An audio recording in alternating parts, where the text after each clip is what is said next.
Hello student, in SST lesson number 7 environmental changes में today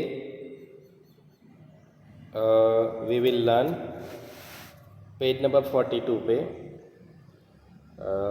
methane CH4 मतलब a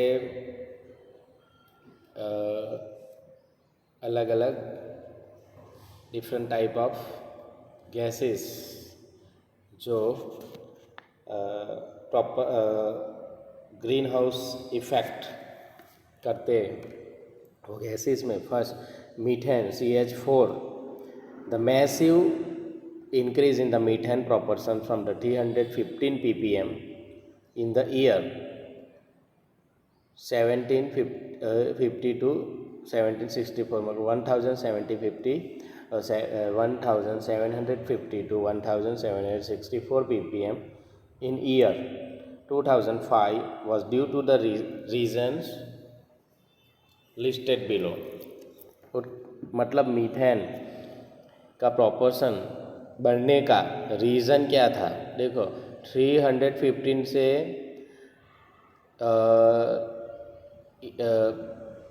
massive increase in the methane proportion, तो उसका reason क्या था? Excelling of animals and metabolism process, मतलब श्वासोच्छ्वास और चयापचय की क्रिया डाइजेशन की वजह से जो मीथेन गैस रिलीज़ होता है एनिमल्स में से, जो 14 crore ton paddy cultivation, paddy मतलब चावल का कल्टीवेशन खेती में, उसमें से भी 15 करोड़ टन मीथेन रिलीज होता है. Decomposition of the biodegradable wastage, मतलब जो सेंद्रीय कचरा बनाते हैं हम लोग, बायोडिग्रेडेबल वेस्ट, उसमें डीकम्पोजिशन होना, सड़ने की वजह से उसमें से मीथेन रिलीज होता है 7 crore ton. Okay, all the things used by the human in one day has 80% of the air in it. A man breathes 22,000 times every day. कितनी बार? 22,000. In this way a man consume 16 kg of oxygen from the environmental per day. Okay, फिर है nitrous oxide. The proportion of the nitrous oxide has increased from 270 ppm to recent 319 ppm. Chlorofluorocarbon CFC due to the use of foam, plastic, refrigerators, AC, circuit aerosol spray, the minute particles having the size ranging from the 1 micron to 10 micron is known as aerosol, etc. There has been increase in the CFC. इसकी वजह से CFC बढ़ता है. Okay, जो foam, plastic, refrigerator, AC, वो spray.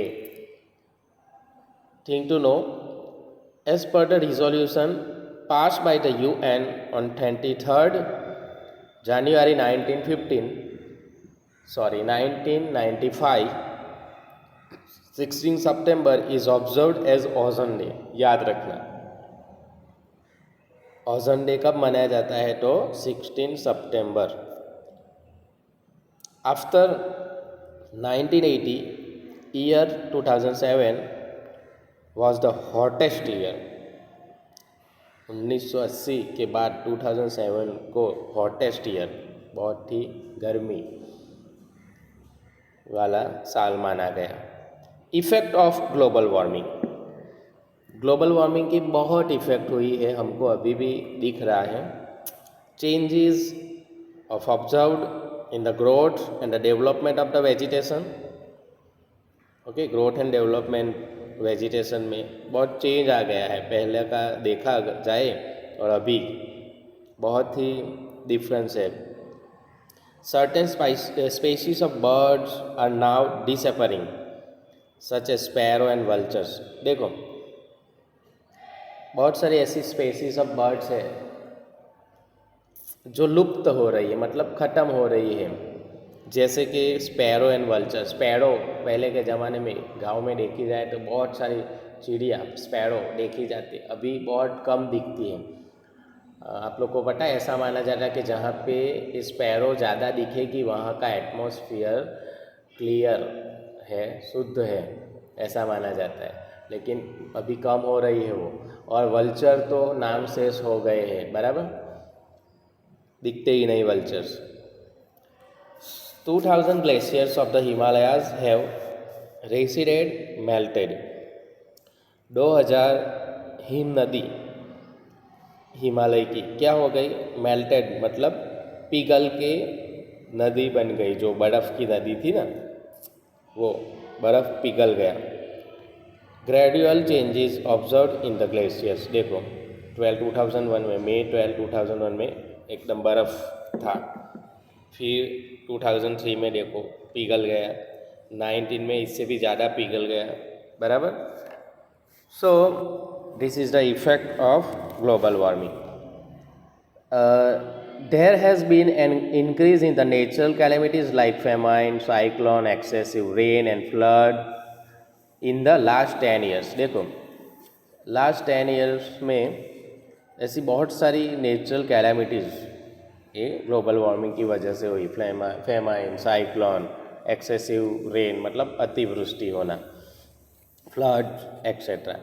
The places receiving heavy rainfall are now experience less rainfall, and Rajasthan and Dubai experience heavy rain, and there is scanty of rain in the Cherrapunji. देखो जो जगह पे बहुत ज़्यादा बारिश होती थी वहाँ पे बहुत कम बारिश हो रही है, जहाँ पे बारिश होती ही नहीं थी या बहुत कम होती थी वहाँ पे बहुत ज़्यादा। जैसे कि इस साल हुआ, देखो कच्छ राजस्थान में फ्लड आ गया। देखो ये रेगिस्तान में जहाँ पे बारिश होती ही नहीं थी, लोग माइग्रेट करके ऐसे रेनफॉल वाले एरिया में चले जाना पड़ता था वो लोग के वहाँ पे फ्लड आ गया इस साल कच्छ में, राजस्थान में, और ऐसे कैंटी रेनफॉल वाले एरिया में बहुत ज़्यादा हैवी रेनफॉल हुआ। The production of pulses has gone down, बराबर। पल्सिस जो वो उसमें प्रोडक्शन डाउन हो गए, okay. And the level of ground water has decreased, the melting of glaciers has increased, the water level in oceans, this has aggravated an erosion of coastline. Human beings which fall victims to dehydration and malnutrition due to the increase in temperature. There will be changes in cyclone of seasons. The characteristics of summer and winter season will change, बराबर। Summer में और winter season में बहुत change आ गया, बराबर।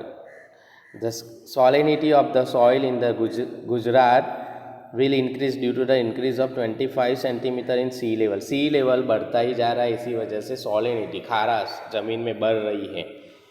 There is marked decline in the agricultural production.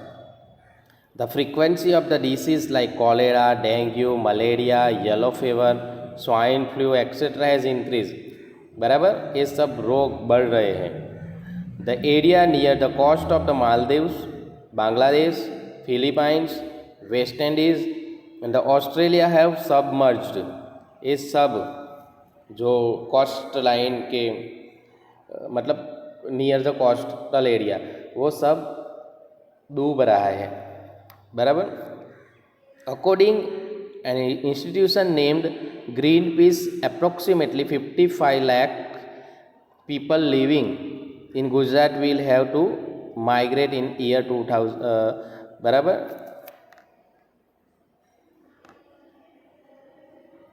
CE 2100 CE, बराबर। The flowers are losing the fragrance due to the global warming. फूल में से पहले जैसी सुगंध नहीं आ रही। Beehives are disappearing fast. Beehives जो मधुपुरा वो अभी पहले बहुत सारा दिखता था, हनी बीज के जो छत्ते होते हैं, अभी नहीं दिखता। ये क्यों? ग्लोबल वार्मिंग की इफ़ेक्ट हो रही है।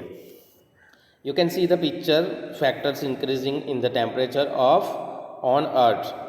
देखो ये ओजोन लेयर में क्या बोलते हैं, होल हो रहे हैं, इसी वजह से अर्थ के ऊपर एकदम यूवी रेज सीधे पड़ते, रेफ्रिजरेटर, फिर इंडस्ट्रीज, एसी, ये सब उसकी वजह है। See the image 7.10 and make the note based on it how much CO2 is being released. Okay, now you can see the picture on page number 44, non-conventional sources of energy. उसमें solar energy, wind energy, biomass energy, tidal energy, बराबर। It is the non conventional sources of बिन परंपरागत ऊर्जा, बराबर। ये हमको बताएंगे सीधा, हम लोग इसको बार बार यूज़ कर सकते हैं, जो नेचर से मिलता है हमको। ओके।